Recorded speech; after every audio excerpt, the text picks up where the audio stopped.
사랑하는 믿음의 가족 여러분, 지난밤에도 평안하셨습니까?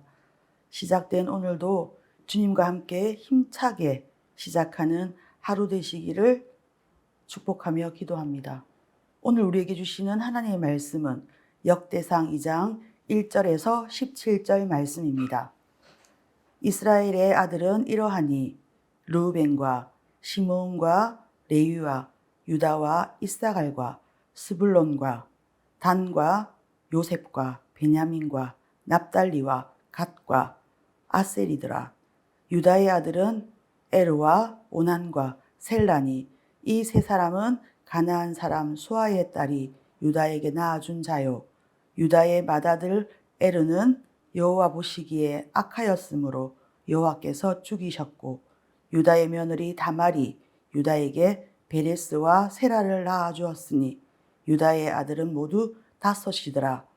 베레스의 아들은 헤슬론과 하무리요, 세라의 아들은 시므리와 에단과 헤만과 갈골과 다라니, 모두 5사람이요. 갈미의 아들은 아가리니, 그는 진멸시킬 물건을 범하여 이스라엘을 괴롭힌 자이며, 에단의 아들은 아사랴더라. 헤브론이 낳은 아들은 여라무엘과 람과 글루베라. 람은 암미나답을 낳고 암미나답은 나손을 낳았으니 나손은 유다 자손의 방백이며, 나손은 살마를 낳고 살마는 보아스를 낳고 보아스는 오벳을 낳고 오벳은 이새를 낳고 이새는 맏아들 엘리압과 둘째로 아미나답과 셋째로 시므아와 넷째로 느달렐과 다섯째로 랏대와 여섯째로 오셈과 일곱째로 다윗을 낳았으며, 그들의 자매는 수르야와 아비가일이라. 수르야의 아들은 아비새와 요압과 아사헬 삼형제요. 아비가일은 아마사를 낳았으니 아마사의 아버지는 이스마엘 사람 여델이었더라. 아멘. 오늘 우리가 함께 읽은 본문은 지루하기 그지없는 족보 이야기의 일부분입니다. 역대상 1장과 2장을 새벽에 이어서 읽는다면 끝없이 이어지는 이름들로 한숨이 나올지도 모릅니다. 왜 이렇게 많은 이름을 기록하셨을까? 이 족보가 지금 나와 무슨 상관이 있을까? 이런 질문이 자연스럽게 우리 마음속에 떠오를 수 있습니다. 그러나 이 지루해 보이는 족보 속에는 잊히지 않는 이름들이 담겨 있습니다. 성경은 조용히 그러나 분명하게 말하고 있습니다. 하나님은 이름을 기억하시는 분이십니다. 하나님은 우리 한 사람 한 사람의 이름을 기억하십니다. 그리고 그 이름 속에 담긴 눈물과 고통, 실패와 눈부신 믿음의 흔적까지도 함께 기억하십니다. 그렇기에 이름은 존재의 표지이며 삶의 역사입니다. 세상이 잊은 이름들, 아무도 주목하지 않는 인생들이 성경 속에 조용히 그러나 또렷이 기록되어 있습니다. 그들은 잊혀진 인물이 아니라 하나님의 구원의 역사를 잇는 이름들입니다. 하나님은 그 긴 족보를 나열 속에서 우리를 위한 구원의 발자취를 분명히 남기셨습니다. 유다의 이름 뒤에는 어김없이 다말의 이름이 따라옵니다. 수치스럽고 지워버리고 싶은 이야기, 숨기고 싶은 상처와도 같은 사건이지만 바로 그 이야기 속에서 베레스가 태어납니다. 그리고 베레스의 후손에서 보아스가, 보아스의 후손에서 다윗이, 그리고 마침내 그리스도께서 오십니다. 그렇습니다. 하나님은 상처의 이름도 실패의 이름도 수치의 이름도 구원의 계보 안에 깊이 새겨 넣으셨습니다. 이름은 곧 사명입니다. 지루하게 보이는 족보 속에 하나님의 구원의 역사는 살아 숨쉬고 있습니다. 하나님은 오늘 우리의 이름도 분명히 기억하십니다. 역대상 2장은 이스라엘의 아들들, 곧 하나님의 백성의 계보를 열거하며 시작합니다. 1절과 2절에는 이스라엘 12아들이 등장합니다. 하나님의 언약과 선택이 개성되는 시점입니다. 그런데 3절로 넘어가면서 성경은 한없이 부끄러운 이야기를 숨김없이 기록합니다.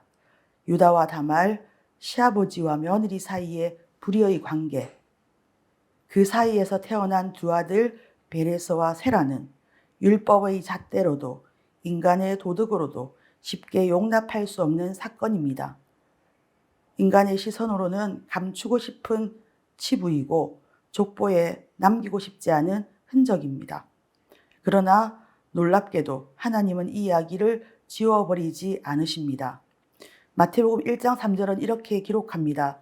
유다는 다말에게서 베레스와 세라를 낳고, 오히려 이 부끄러움 가득한 장면을 계보 속에 깊이 새겨 넣으셨습니다. 그리고 그 베레스의 후손 가운데서 마침내 예수 그리스도께서 나셨습니다. 이 짧은 한 구절 속에 복음의 본질이 담겨 있습니다. 복음은 인간의 성공이나 자랑에서 시작되지 않습니다. 복음은 수치와 상처의 자리에서 시작되었습니다. 하나님은 인간의 실패와 부끄러움을 외면하지 않으십니다. 오히려 그 깊고 어두운 자리에 임재하시고 그 자리에서 구원의 줄기를 자라나게 하십니다. 사랑하는 믿음의 가족 여러분, 우리 모두는 마음 깊은 곳에 지우고 싶은 과거를 품고 살아갑니다. 사람 앞에, 때로는 하나님 앞에 말하지 못하는 실수와 실패, 되돌리고 싶지도 기억하고 싶지도 않은 날들입니다. 그러나 하나님은 말씀하십니다. 내가 바로 그 자리에 임하겠다. 그런 너를 들어서 내 일을 이루겠다. 하나님은 깨끗하고 정돈된 곳에만 계시는 분이 아닙니다. 오히려 사람이 피하고 숨고 싶어하는 그 자리에 하나님의 은혜의 씨앗을 심으시고 구원의 샘물을 터뜨리십니다. 은혜는 찢긴 자리에서 흐르기 시작합니다. 우리의 상처는 두 얼굴을 가지고 있습니다. 상처를 그대로 내버려 두면 시간이 지나도 흉터로 남습니다. 아물지 못한 마음은 골마 결국 피하고 싶고 감추고 싶은 흉터만 남깁니다. 그러나 하나님 앞에 상처를 내어드리면 그 상처는 옹이가 됩니다. 옹이는 나무가 상처 입은 자리를 스스로 감싸며 생겨나는 단단한 살점입니다.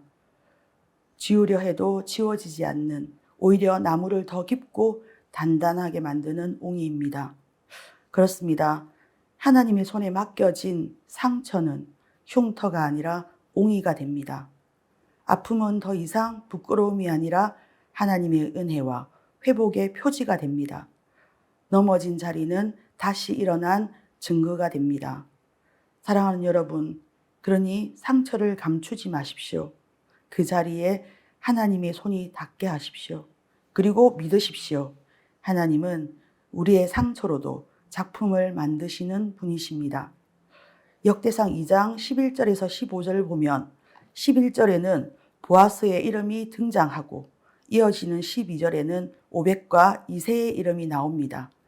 그 이름들은 겉으로 보기엔 짧은 한 줄에 불과합니다.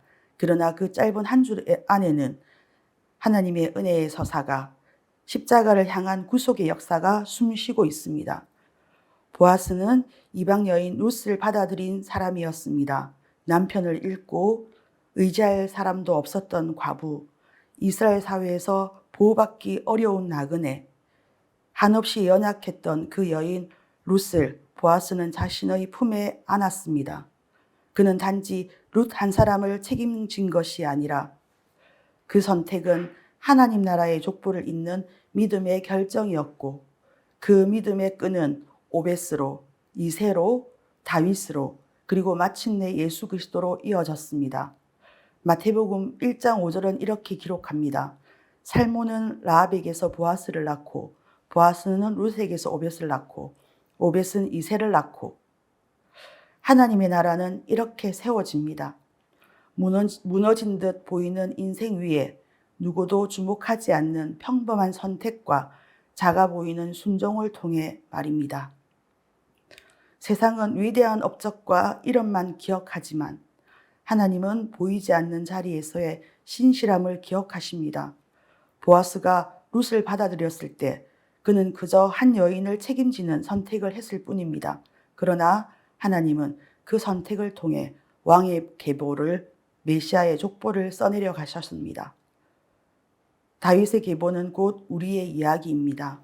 상처 많고 넘어지기도 하고 때로는 아무 열배도 없는 것 같은 우리의 연약한 삶일지라도 하나님은 그 위에 은혜를 기록하시고 그 이름을 잊지 않으시며 그 믿음을 통해 구원의 줄기를 잇고 계십니다. 그러므로 오늘도 믿으십시오. 하나님은 여러분의 이름을 기억하십니다. 그리고 여러분의 인생을 통해 그리스도의 계보를 지금도 써내려 가고 계십니다. 사랑하는 믿음의 가족 여러분, 오늘 우리는 지루하게 느껴질 수 있는 족보 이야기 속에서 우리에게 잊힌 이름들을 다시 보았습니다. 그러나 이 이름들은 하나님 앞에서 결코 우연도 장식도 아닙니다. 이름 하나하나가 하나님의 구속사에 박힌 못이며 역사 속에 심긴 씨앗입니다. 세상은 기억하지 않을지라도 가문도 배경도 업적도 내세울 것이 없어 보일지라도 하나님은 우리의 이름을 기억하십니다. 지금 보잘것없어 보이는 일상 속에서의 작은 헌신, 조용한 눈물의 기도, 아무도 모르는 무명의 섬김, 그것이 무슨 의미가 있을까 싶을 때가 있습니다. 그러나 기억하십시오. 하나님 나라는 조용히 그러나 분명하게 흘러갑니다. 오늘의 작은 헌신이 내일의 역사가 됩니다. 하나님은 실패한 가문을 통해서도 왕을 세우시며 상처 입은 이름을 통하여 구원의 문을 여십니다. 우리가 기억해야 할 것은 이것입니다.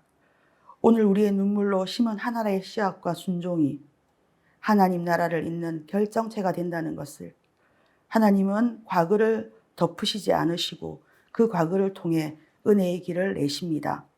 결국 족보는 누군가의 영광의 기록이 아니라 하나님이 누구를 통해 일하셨는지를 증언하는 은혜의 흔적, 옹이인 것입니다. 여러분의 이름도 그 족보에 있습니다. 믿음 안에서, 은혜 안에서 하나님은 우리의 삶을 기록하고 계십니다. 그렇게 하나님의 구원의 역사는 오늘도 우리를 통해 이어질 것입니다. 기도하겠습니다. 하나님 아버지, 지워지고 잊힌 것 같았던 우리의 이름을 예수 그리스도의 족보에 새겨주시니 감사합니다. 보아스의 순종, 룻의 눈물, 다말의 상처까지도 하나님은 기억하시고 구원의 역사를 써주셨습니다. 오늘 우리의 이름도 평범하고 지루한 것 같은 하루를 주님께서 사용하여 주실 줄 믿습니다. 작은 순종이 하나님 나라를 잇는 줄을 믿고 보이지 않는 헌신에도 생명이 흐르는 줄을 믿으며 오늘도 믿음으로 서겠습니다. 주님, 우리의 이름을, 우리의 자녀들의 이름을 주님께 올려드립니다. 하나님 나라를 위해 예수님의 이야기로 써 주십시오. 예수님 이름으로 기도드립니다. 아멘.